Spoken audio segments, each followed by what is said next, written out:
நெல்லை மாநகராட்சி மேயர் மற்றும் துணை மேயர் அறைகளில் முதலமைச்சர் ஜோசப் விஜயின் புகைப்படத்திற்கு முன்னுரிமை அளிக்கப்படாததை கண்டித்து தமிழக வெற்றிக் கழகத்தினர் ஆணையர் அலுவலகத்தை முற்றுகையிட்டதால் பரபரப்பு ஏற்பட்டது. நெல்லை மாநகராட்சி மேயர் ராதாகிருஷ்ணன் மற்றும் துணை மேயர் ராஜு ஆகிய இருவரின் அறைகளில் முதலமைச்சர் ஜோசப் விஜயின் புகைப்படத்திற்கு உரிய அங்கீகாரம் கொடுக்கப்படாமல் முன்னாள் முதலமைச்சர் ஸ்டாலின் மற்றும் உதயநிதி ஸ்டாலின் ஆகியோரின் புகைப்படங்களுக்கு முன்னுரிமை அளிக்கப்படுவதாக புகார் எழுந்தது. இந்நிலையில் தமிழக வெற்றிக் கழகத்தின் மாவட்ட இணை செயலாளர் மரியஜான் தலைமையில் 50க்கும் மேற்பட்டோர் ஆணையர் அலுவலகத்தை முற்றுகையிட்டனர். இதைத் தொடர்ந்து ஆணையர் மோனிகா ராணா அவர்களை அழைத்து பேச்சுவார்த்தை நடத்தினார்.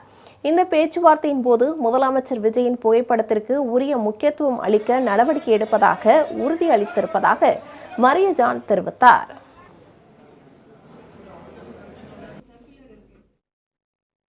நாளை காலையில் 10 மணிக்கு வாங்க, கண்டிப்பா போட்டோ மாட்டி இருக்கும் அப்படின்னு சொல்லியிருக்காங்க. இல்லைன்னா நீங்க என்ன வேணாலும் பண்ணுங்க, நாங்க போராட்டம் பண்ணாலும் என்ன வேணாலும் பண்ணிடுங்கன்னு சொல்லிட்டாங்க. கண்டிப்பா பண்ணி கொடுத்துருவாங்க, நம்பிக்கை இருக்கு.